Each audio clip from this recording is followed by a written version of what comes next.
அனைவருக்கும் வணக்கம். Welcome to our channel பொற்காலம். மகா சிவராத்திரி மகிமை நிறைந்தது. மகா சிவராத்திரி நாளில் சிவ ஆலயம் சென்றால் ஓராண்டு முழுக்க சிவ பூஜை செய்த புண்ணியம் உங்களை வந்து சேரும். கருட புராணம், அக்னி புராணம், கந்த புராணம், பத்ம புராணம், அருணாச்சல புராணம், சிவராத்திரி புராணம் போன்ற பல நூல்கள் சிவராத்திரியின் மகிமைகளை பற்றி கூறுகின்றன. இந்த வருடம் மார்ச் 8ஆம் தேதி மகா சிவராத்திரி கொண்டாடப்படுகிறது. இந்த மகா சிவராத்திரி 300 வருடங்களுக்கு பிறகு வருவது மட்டுமின்றி 5 யோகங்களோடு வரும் ஜோதிட அதிசயம். நம்ம இந்த பதிவில் மகா சிவராத்திரி என்று வருகின்ற 5 யோகங்களை பற்றியும், அன்று நாம் சிவனை வழிபட்டால் நமக்கு கிடைக்கக்கூடிய பலன்களை பற்றியும் இந்த பதிவில் பார்க்க போகிறோம். வாங்க நம்ம வீடியோக்குள்ளே போகலாம். மாசி மாதம் தேய்பிறை சதுர்த்தி திதி மகா சிவராத்திரி விழாவாக கொண்டாடப்படுகிறது.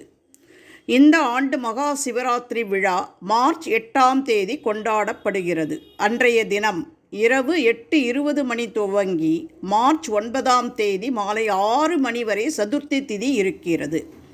இதனால் மார்ச் 8ஆம் தேதி இரவு 8:30 மணிக்கு பிறகே சிவ பூஜையை துவங்க வேண்டும்.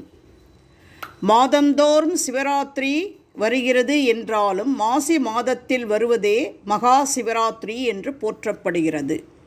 சிவாய நம என்று சிந்திப்போருக்கு அபாயம் ஒருபோதும் இல்லை என்பது ஆன்றோர் வாக்கு. மகா சிவராத்திரி என்று தம்பதிகளாக கணவன் மனைவி ஆகிய இருவரும் சிவலிங்க வழிபாடு செய்தால் இல்லறம் இன்பமயமாக திகழும். தம்பதிகள் அந்யோன்ய அன்பு நிறைந்து இறைவனின் திருவருளால் வளமுடன் வாழ்வார்கள்.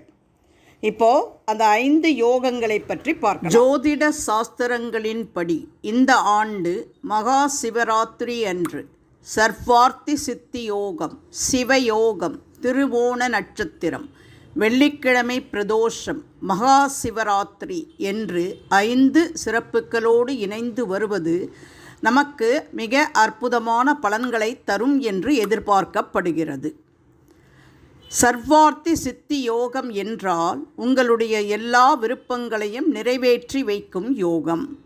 இந்த யோக நாளில் ஈசனை மனம் உருகி வேண்டிக் கொண்டால் நினைத்த காரியங்கள் நிறைவேறும். சுபகாரிய தடைகள் அகன்று நினைத்த காரியம் எளிதாக நிறைவேறும். மகா சிவராத்திரி நாளன்று முழுவதுமாக சிவயோகம் என்னும் அற்புத வேலை கூடி வருகின்றது. இந்த மகா சிவராத்திரி நாளில் சிவபெருமானை மட்டுமல்லாது பெருமாளையும் சனி பகவானையும் அவரை வழிநடத்தும் ஈசனையும் வழிபட்டால் தொழில், வியாபாரம், பதவி உயர்வு கிடைக்கும். உங்கள் ஜாதகத்தில் உள்ள எல்லா விதமான நவக்கிரக தோஷங்களும் நீங்கும். திருவோண நட்சத்திரம் வருகின்ற இந்த நாளில் மகா சிவராத்திரி வருவது சிறப்பானது. இந்த மகா சிவராத்திரியை நாம் தவறவிடக்கூடாது. மகா சிவராத்திரி சுக்கிரவார பிரதோஷத்தில் வருவதால் பொருளாதார சிக்கல்கள் தீர்ந்து செல்வ வளம் பெருகும். மகா சிவராத்திரியில் விரதமிருந்து கண்விழித்து சிவ தியானம் செய்திட எல்லா காரியங்களிலும் வெற்றி உண்டாகும். வேலை வாய்ப்பு, தொழில் முன்னேற்றம், வியாபார விருத்தி, அதிர்ஷ்டம் மற்றும் செல்வ செழிப்பு ஏற்படும்.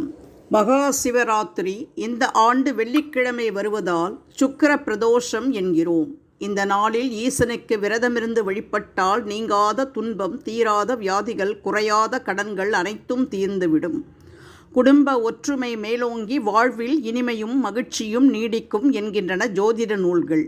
5 யோகங்களும் ஒன்று கூடும் இந்த அபூர்வ மகா சிவராத்திரி நாளில் சிவ வழிபாடு செய்ய தவறாதீர்கள். சிவபெருமானுக்கு மிகவும் பிரியமானது வில்வமாகும். ஒரு வில்வத்தினால் பூஜை செய்தால் அது 1,00,000 ஸ்வர்ண புஷ்பத்துக்கு சமமாகும். 7 ஜென்ம பாவம் விலக ஒரு வில்வம் போதும். மகா சிவராத்திரி நாளில் சிவ ஆலயத்திற்கு வில்வம் வாங்கித்தர மறக்காதீர்கள். சிவராத்திரி நாளில் சிவபெருமானை தயிர் கொண்டு அபிஷேகம் செய்தால் மேலான சம்பத்துக்கள் கிடைக்கும். சிவலிங்கத்தை கரும்புச்சாறு கொண்டு அபிஷேகம் செய்தால் தேக ஆரோக்கியம், உடல் வலிமை அதிகமாகும். பசுனை கொண்டு அபிஷேகம் செய்தால் சொர்க்க வாழ்வு கிடைக்கும். அரிசி மாவு வாங்கி கொடுத்தால் தீராத கடன்களும் தீரும். அரிசி மாவினால் அபிஷேகம் செய்தால் எத்தகைய கடன்கள் இருந்தாலும் அவற்றிலிருந்து நாம் விடுபடலாம். இப்போ இந்த பதிவின் மூலம் 300 வருடங்களுக்கு பிறகு 5 யோகங்களோடு வருகின்ற மகா சிவராத்திரி அன்று நாம் சிவபெருமானை எப்படி வழிபட்டால் நமக்கு இந்த அற்புதமான யோகங்களின் பலன்கள் கிடைக்கும் என்பது தான் நம்ம இப்போ விரிவாக பார்த்தோம்.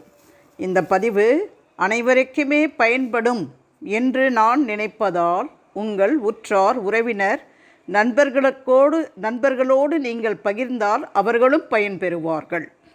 இதுவரை எங்கள் சேனலை சப்ஸ்கிரைப் செய்யாதவர்கள் சப்ஸ்கிரைப் செய்யுமாறு அன்போடு கேட்டுக்கொண்டு வேறு ஒரு அற்புதமான பயனுள்ள பதிவோடு உங்களை சந்திக்கும் வரை விடைபெறுகிறேன். நன்றி, வணக்கம்.